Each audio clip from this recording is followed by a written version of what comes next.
Halo semuanya, kembali lagi di video reading vlog yang mana bulan kemarin itu kan aku memang kayak absen gitu, nggak bikin reading vlog karena memang bulan kemarin tidak ada hal yang harus aku dokumentasikan sepertinya ya. Dan sekarang ini tuh hari Minggu tanggal 2 Oktober, bener-bener baru awal bulan banget. Dan ini aku baru saja bukan selesai sih, maksudnya lagi masih nulis blog gitu, mereview salah satu novel gitu yang aku baca di bulan September kemarin.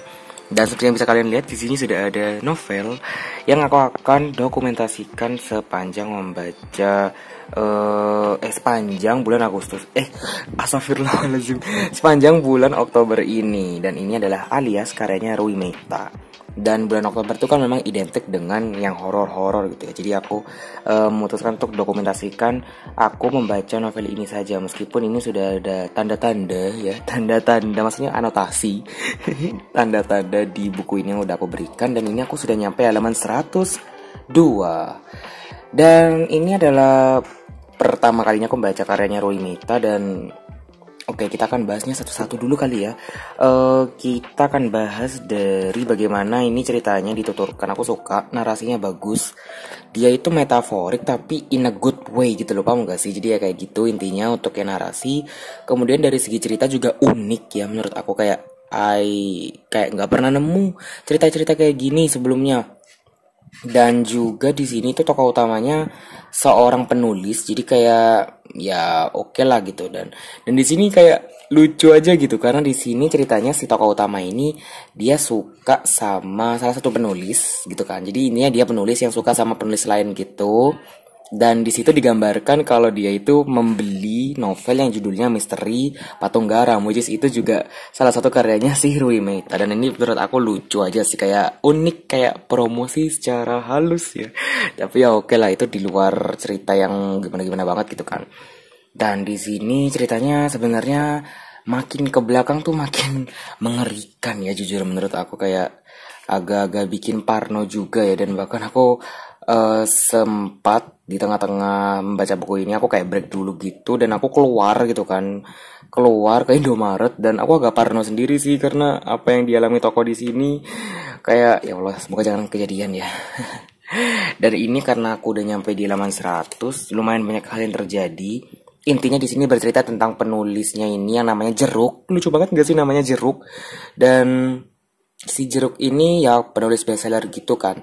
Hingga suatu hari ada penulis bestseller lain yang tiba-tiba tuh kayak karirnya Jeruk agak-agak terancam nih. Tapi Jeruk ini tuh kayak tetap stay calm gitu loh, paham gak sih? Jadi kayak ya udahlah, biarin aja, itu emang rezekinya dia gitu kan. Tapi ternyata ada satu rahasia lain gitu kan yang perlahan-lahan mulai terselungkup. Dan di sini ada sebuah kejadian di dunia yang ada di sini yang mirip dengan kejadian di novel yang penulis bestseller lainnya itu, yang penulis saingannya si Jeruk ini. Dan ceritanya penulis saingannya Jeruk ini itu dia menulis cerita-cerita horor kayak gitulah ya. Nah, apa yang ada di dalam si bukunya penulis itu ada di dalam apa ya, kayak terjadi gitu loh di dalam dunia nyatanya di buku ini, paham gak sih ya? Semoga kalian paham. Ini udah jam setengah 10 malam ya, hampir setengah 10 malam, jadi agak lemot. Jadi intinya kayak gitu. Dan ini lumayan seru sih. Dan aku udah nyampe bab berapa ya ini ya? Kayaknya bab 10, antara bab 10 dan bab 11. Iya benar, bab 10.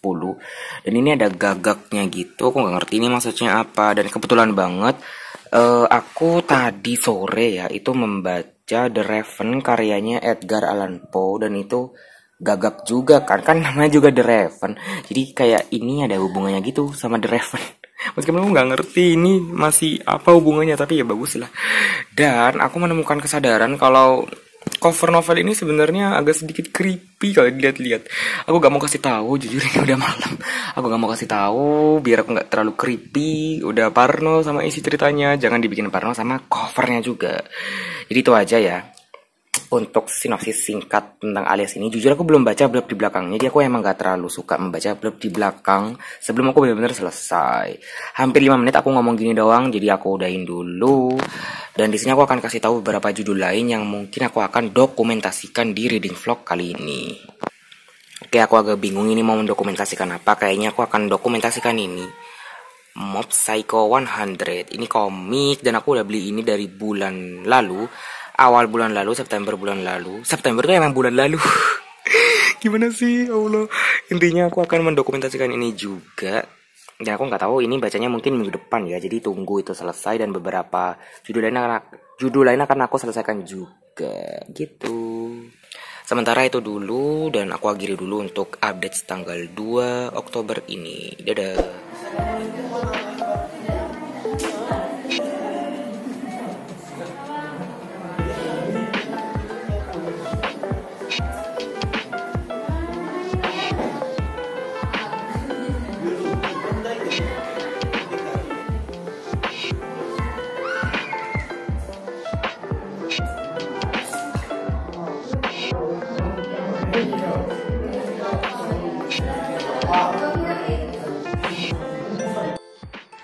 Halo semuanya, jadi di sini sudah tanggal 3 Oktober dan ini hari Senin dan aku mau update progres.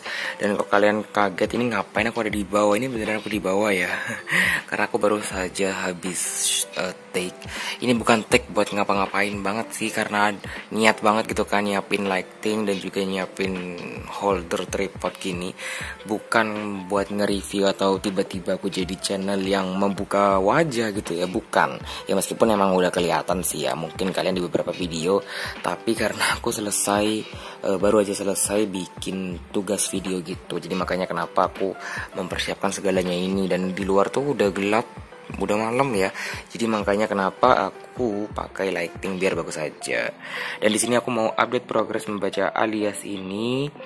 Dan tadi di sekolah itu aku udah baca dari halaman 100 sampai terakhir banget itu di halaman 181. Gila nggak tuh? BTW maafkan ini ada kaki, bodo amat ya.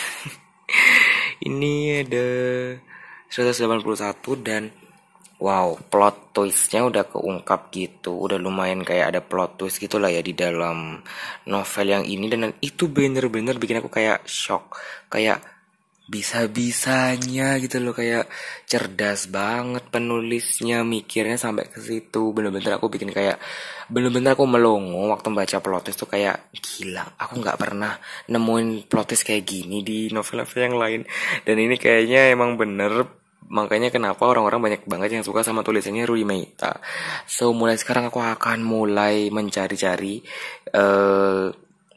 buku-bukunya Rui Meita, terutama Belenggu Ilse dan juga siapa sih namanya itu yang satunya, judulnya itu Rumah Lebah. Nah itu aku akan coba cari dulu. Dan anyway, aku mempunyai info yang lumayan bagus. Jadi aku waktu hari Sabtu kemarin itu join ke live discussionnya Kak Krisan sama Kak Rachel yang membahas Laut Bercerita, dan aku seneng banget karena ternyata aku menang kayak dapetin voucher Gramdik gitu. Dan udah aku download kemarin Gramdiknya, dan aku juga mencoba mencari-cari beberapa judul buku yang horor gitu lah ya, jadi biar setema dengan bulan ini. Tapi aku nggak tahu karena aku bulan ini tuh sebenarnya nggak ngeset banyak TBR, cuman 6 apa berapa buku gitu lah ya. Jadi ya kalaupun itu aku pengen membaca yang di Gramdik, at least yang 6-6-nya itu juga harus selesai gitu aja sih. Tapi yang nggak tahu lagi, intinya aku suka sama novel yang ini. Jujur aku nggak ngerti nih ya, ini endingnya bakalan dibawa kemana, karena ini udah tinggal segini lagi. Dan aku kayaknya yakin besok ini selesai. Sok tahu banget tapi nggak apa-apa lah ya. Ini 2 hari aku udah nyampe halaman 181. Itu kayak cepat banget sih jujur. Keren, ini aku suka banget lah ya. Nanti kalian bisa tungguin reviewnya, mungkin di blog kali ya, karena aku nggak tahu juga apakah mau bikin video review khusus, karena udah ada video ini, udah ada reading vlog, jadi kalian bisa cek di video inilah. Oke, kita ketemu lagi di video yang selanjutnya atau klip yang selanjutnya.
Oke, halo semuanya, dan sekarang aku sudah menyelesaikan novel Alias ini karyanya Rui Meita. Dan ini tiba-tiba kayak sampai apa sih inianku, apa sih ini namanya, lampu belajarnya jadi nggak bekerja gitu, kayak cuman nyalanya sedikit banget gitu kan. Jadi ya udah, dan di sini sudah tanggal di situ tanggal 4 kelihatan kan, di situ tanggal 4 Oktober, bener-bener masih awal-awal lah ya. Dan di sini maaf berantakan karena bener-bener baru selesai belajar gitu kan. Terus kemudian oke, kita akan bahas novelnya dong. Di sini udah lumayan banyak gitu tanda yang aku kasih.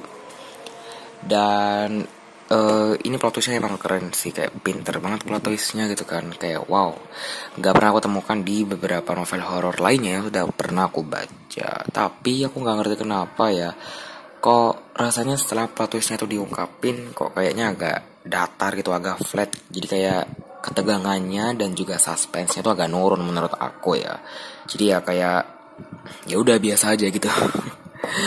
Terus unsur hantunya tuh menurut aku ini masih lumayan santai sih, nggak yang terlalu kayak hantui banget gitu. Jadi mungkin buat kamu yang pengen coba baca karyanya Rui Meita, Alias ini kayaknya cocok banget sih memang.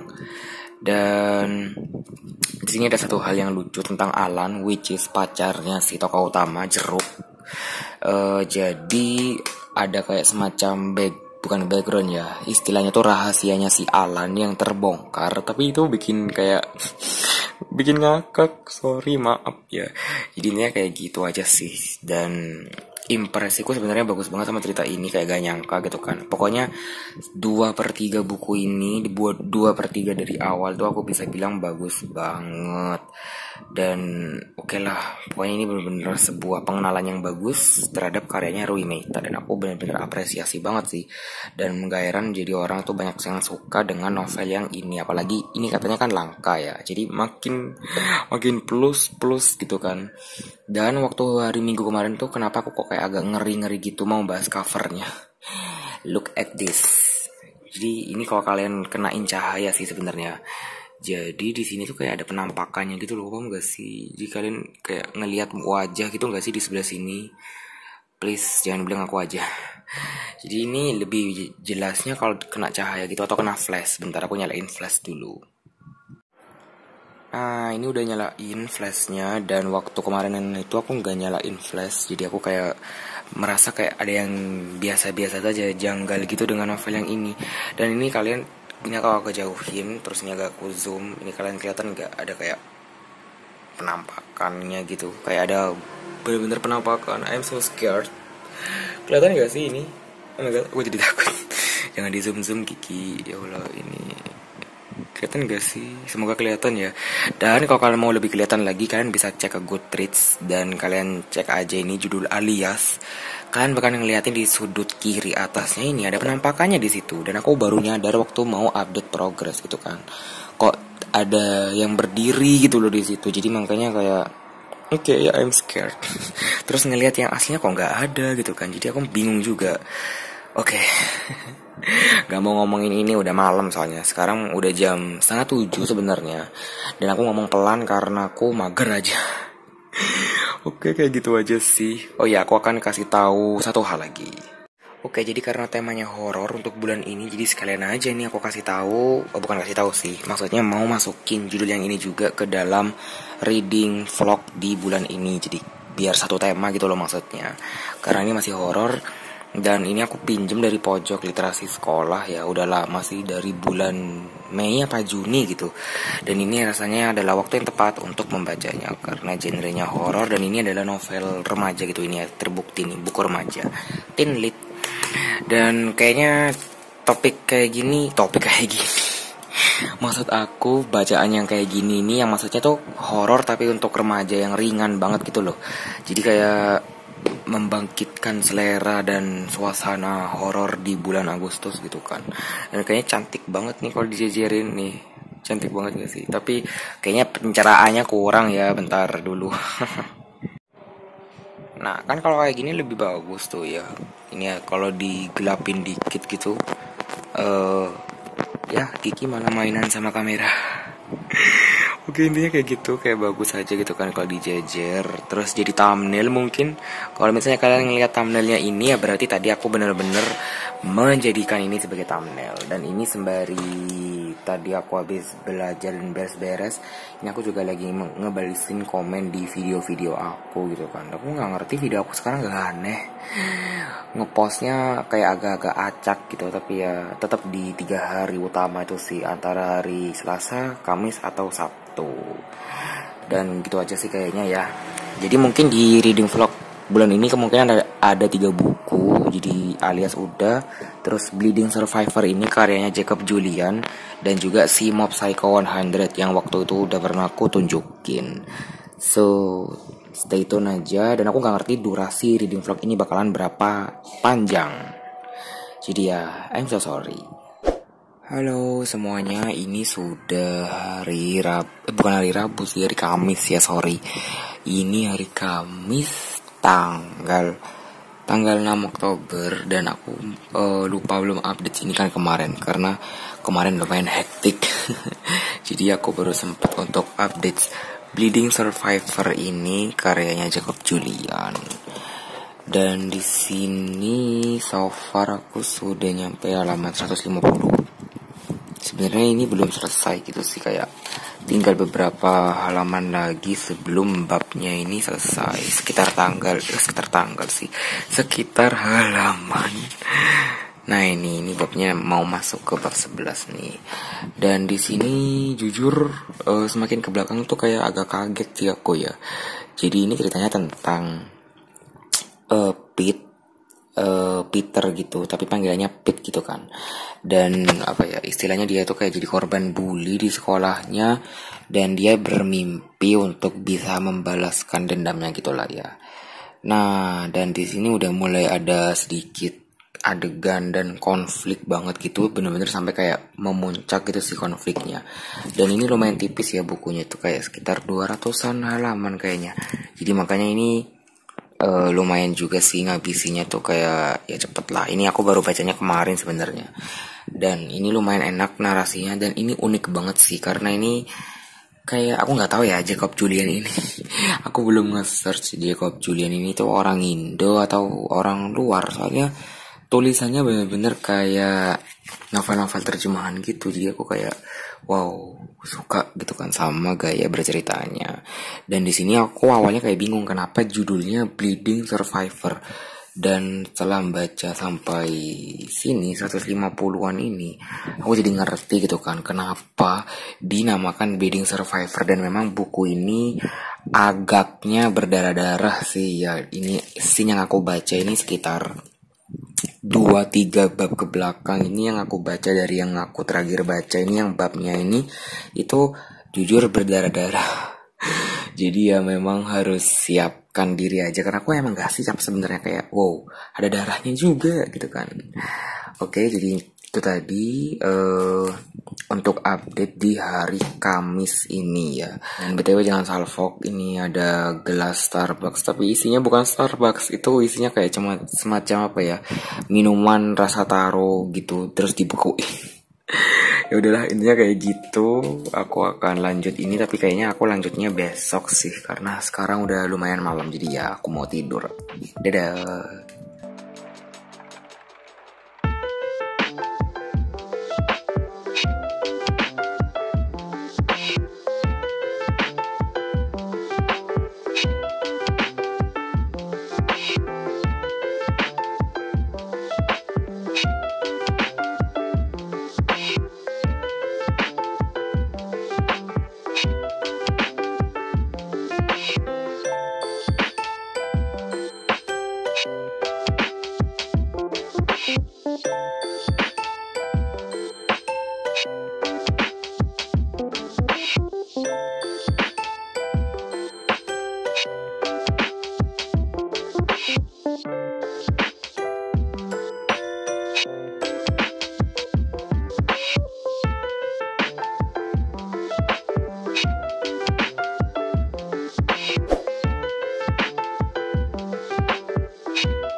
Halo semuanya, sekarang ini sudah tanggal 10 Oktober, ini hari Senin. Dan kemarin itu waktu hari Minggu aku bener-bener gak sempat untuk gak sempat banget untuk update progres membaca. Dan ini seperti yang bisa kalian lihat, ini masih berantakan banget. Dan sekarang tuh sebenarnya udah malam gitu, udah jam 10-an malam. Dan mumpung udah break gitu kan, jadi aku mau update progres aja. Dan di sini untuk Bleeding Survivor aku nggak update apa-apa gitu kan. Dan ternyata bukan ternyata sih, dan aku sudah menyelesaikan Bleeding Survivor tuh sebenarnya dari hari Jumat kemarin. Dan di sini aku kasih lihat aja ya, kayak tampilan Goodreads-nya gitu. I'm so sorry. Ya intinya aku bentar, ini kayaknya mantul, aku matiin dulu flashnya. Oke, jadi intinya Bleeding Survivor ini tuh ketika di bagian menuju ending gitu kan, yang seperti yang aku bilang lumayan berdarah-darah gitu. Dan aku sedikit gak nyangka sebenarnya, karena ketika bagian endingnya itu beneran selesai gitu kan, itu memasukkan unsur fantasi gitu. Jadi istilahnya apa ya, dengan memasukkan unsur fantasi itu ceritanya tuh bisa selesai gitu lah ya. Dan mungkin ya emang jadi satu-satunya cara gitu kan untuk menyelesaikan ceritanya. Ya menurut aku yang gak apa-apa aja sih, cuman kayak loh kok jadi berubah genrenya gitu kan. Jadi aku agak bingung juga sama genrenya, meskipun memang bisa aku bilang genrenya lebih ke thriller kali ya, soalnya di sini kan lumayan berdarah-darah. Nah terus kemudian karena aku selesai membaca, aku jadi menyimpulkan gitu kalau cover dari ceritanya ini agak sedikit gak nyambung ya. Menurut aku covernya tuh kayak gambar rumah hantu gitu gak sih? Tapi setelah aku baca kayaknya itu lebih kayak kurang cocok aja gitu menurut aku, karena setting tempatnya tuh ada di sekolah, lebih tepatnya sekolah yang elit bagus gitu kan. Nah terus ya kok agak, pokoknya jadi jauh gitu sama ekspektasi aku, karena aku kira kayak tokoh-tokohnya nanti bakalan masuk ke rumah hantu gitu-gitu loh. Semacam novel apa ya, aku lupa judulnya, intinya masuk ke rumah hantu juga gitu. Nah tapi ternyata settingnya di sekolah gitu kan, jadi kayak agak jauh ya. Jauh banget bedanya gitu kan.